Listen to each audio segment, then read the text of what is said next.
ಇದು ಒಳ್ಳೆಯದಲ್ಲ. ಮೊದಲ ಮನೆ ಗೆದ್ದು ಮಾರು ಗೆಲ್ಲಬೇಕು ಅಂತ ಗಾದೆ ಮಾತಿದೆ.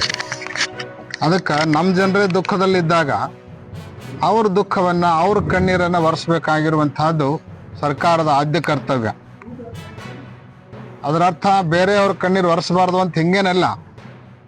ಬೇರೆಯವ್ರ ಕಡೆ ನಾವು ನೋಡೋಣ, ಆದ್ರೆ ಮೊದಲು ನಮ್ಮ ಸಮೀಪದಲ್ಲಿರುವಂತಹ, ನಮ್ಮ ಆಡಳಿತದ ಒಳಗಡೆ ಬರುವಂತಹ ಜನರನ್ನ ನಾವು ಅವರ ಕಷ್ಟವನ್ನ, ನೋವನ್ನ ನಿವಾರಿಸಿ ಆ ನಂತರ ನೆರೆ ರಾಜ್ಯಗಳಿಗೂ ಕೂಡ ನಮ್ಮ ಸಹಾಯ ಹಸ್ತವನ್ನ ನಾವು ಚಾಚಲಿಕ್ಕೆ ಏನು ತೊಂದರೆ ಇರೋದಿಲ್ಲ.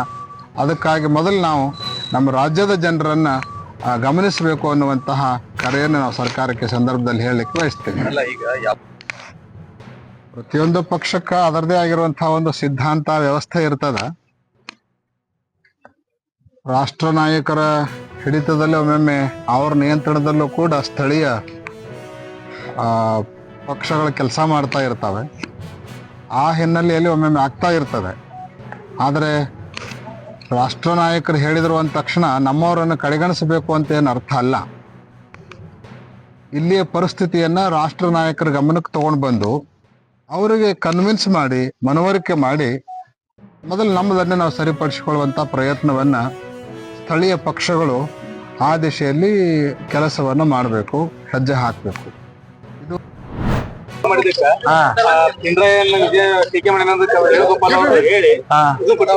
ಈಗ ಬಾಗಲಕೋಟೆಯಾಗ ಹೆದ್ದಾರಿಗೂ ಹೊಂಟೈತಿ. ಕೇಂದ್ರ ಸರ್ಕಾರದವ್ರು ತಮ್ಮ ಪರಿಹಾರ ಕೊಟ್ಟು ರಾಜ್ಯ ಸರ್ಕಾರದವರು ನಾವು ನಿವೇಶನ ಕೊಡ್ತೀವಿ ಅಂತ ಚುನಾವಣೆ 23 ಕೇರಳದಿಂದ ಅಕ್ರಮ ವಲಸಿಗಾರರಾಗಿ ಬಂದು 300 ಕುಟುಂಬದವ್ರನ್ನ ಅನಧಿಕೃತ ಶೆಡ್ ಅಂತ ತೆಗೆದ್ರೆ ಅಲ್ಲೊಬ್ಬ ಹೈಕಮಾಂಡ್ ಅದನ್ನ 2ನೇ ಸೂಪರ್ CM ವೇಣುಗೋಪಾಲ್ ಬಂದು ವಾರ್ನ್ ಮಾಡಿದ್ದಕ್ಕ ಅವ್ರಿಗೆ ಮನಿ ಕಟ್ಟಿ ಕೊಡ್ತಾರಂತ, ಪರಿಹಾರ ಕೊಡ್ತಾರಂತ. ಇಲ್ಲ ನ್ಯಾಷನಲ್ ಹೈವೇ ಬರ್ತದ, ಆ ಶೆಡ್ನಾಗ ವಾಸ ಮಾಡುವಂತವ್ರಿಗೆ ನಾವಿದ್ದಾಗ ಹೇಳಿದ್ದೆ 20x20 ಸೈಟ್ ಕೊಡ್ತೀನಿ ಇಲ್ಲೇ ಅಂತ ಹೇಳಿದ್ದೆ. ಆದ್ರೆ ಅವಾಗ ಅವ್ರು ತೋಳಿಲ್ಲ. ಇವ್ರು ಅಧಿಕಾರಕ್ಕೆ ಬರೋರು ನಾವು ನಿಮಗೆ 20x20 ಕೊಡ್ತೀನಿ ಅಂತ ಹೇಳಿ 2.5 ವರ್ಷಕ್ಕಿಂತ ಹೆಚ್ಚಾಗಿ ಹೋತು. 2.25 ವರ್ಷ ಆಯ್ತು, ಇನ್ನವರೆಗೂ ಅವ್ರಿಗೆ ಒಂದು ಗೇಣ್ ಜಾಗ ಕೊಟ್ಟಿಲ್ಲ. ಮತ್ತೆ ಜನನು ಅಂತವ್ರನ್ನ ನಂಬ್ತಾರ, ಏನ್ ಮಾಡಕಾಕತಿ?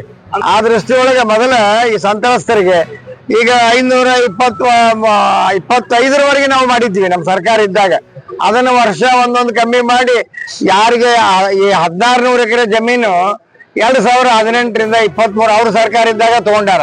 ಅದನ್ನ ಡೆವಲಪ್ಮೆಂಟ್ ನಾವು ಬಂದಿನ ಚಾಲು ಮಾಡಿದ್ರೆ ಇನ್ನೂವರೆಗೂ ಅವ್ರಿಗೆ ಪರಿಹಾರ ಇಲ್ಲ, ಅವ್ರಿಗೆ ಹಕ್ಕುಪತ್ರ ಕೊಡಕ್ ತಯಾರಿಲ್ಲ. ಇದು ಬಹಳ ಅಸ್ವಸ್ಥ. ಅವ್ರ ಹೈಕಮಾಂಡ್ ಹೇಳಿದ್ದಕ್ಕ ಇದು ನಡಗಡ್ಡೆ ಆಗೈತೆ ಅಂತ ಹೇಳಿ ಕಿಲ್ಲಾದಾಗ ಸುಮಾರು 1100 ಮಂದಿಗೆ ಹಕ್ಕುಪತ್ರ ಕೊಟ್ಟಿದ್ದೀವಿ ನಾವು. ಅದ್ರ ಬಗ್ಗೆನೂ ಏನು ಇನ್ನೂ ಕ್ರಮ ಇಲ್ಲ. ಆದ್ರೆ ಅಲ್ಲಿ ಕೇರಳದವ್ರ ಬಗ್ಗೆ ಅಷ್ಟು ಚಿಂತೆ ಆಗ್ತದ ಅವ್ರಿಗೆ. ನಮ್ಮ ಕರ್ನಾಟಕದವ್ರ ಬಗ್ಗೆ ವಿಶೇಷವಾಗಿ ಕೃಷ್ಣಾ ಮೇಲ್ದಂಡೆ ಅಲ್ಲಿ ಜಾಗ, ಮನೆ, ಹೊಲ ಮನೆ ಕಳ್ಕೊಂಡವ್ರ ಬಗ್ಗೆ ವಿಶೇಷ ಅವ್ರಿಗೆ ಕಾಳಜಿ ಇಲ್ಲ. ಇದನ್ನು ನಾವು ಉಗ್ರವಾಗಿ ಖಂಡಿಸ್ತೀವಿ. ಮುಂದಿನ ದಿನಮಾನದಲ್ಲಿ ಇದ್ರ ಬಗ್ಗೆ ಒಂದು ಹೋರಾಟ ರೂಪಿಸ್ತೀವಿ. 11 ಲಕ್ಷ ರೂಪಾಯಿ ಮನೆ ಕಟ್ಟಿ ಕೊಡ್ತಾರ. ನಿನ್ನೆ ಮುಖ್ಯಮಂತ್ರಿ ಅಪಾಯಿಂಟ್ಮೆಂಟ್ ತೋರ್ಸಾಕತ್ತಿದ್ದು, ಅದನ್ನ ಕೈಯಾಗ ಹಿಡ್ಕೊಂಡು ತೋರ್ಸಾಕತ್ತಾರ. ಅದನ್ನ ಅಂತವ್ರಿಗೆ 11 ಆ ರೀತಿ ಕಟ್ಟಿ ಕೊಟ್ರ ನಮ್ಮ ರಾಜ್ಯದವ್ರ ಗತಿ ಇದನ್ನೆಲ್ದಾಗ ಹುಟ್ಟಿದವ್ರಿಗೆ ನಾಚಿಕೆ ಆಗ್ಬೇಕಿಂತ ಸರ್ಕಾರ ನಡೆಸೋದಕ್ಕೆ ರಾಜೀನಾಮೆ ಕೊಟ್ಟು ಹೋಗ್ಬೇಕು ಅವ್ರು.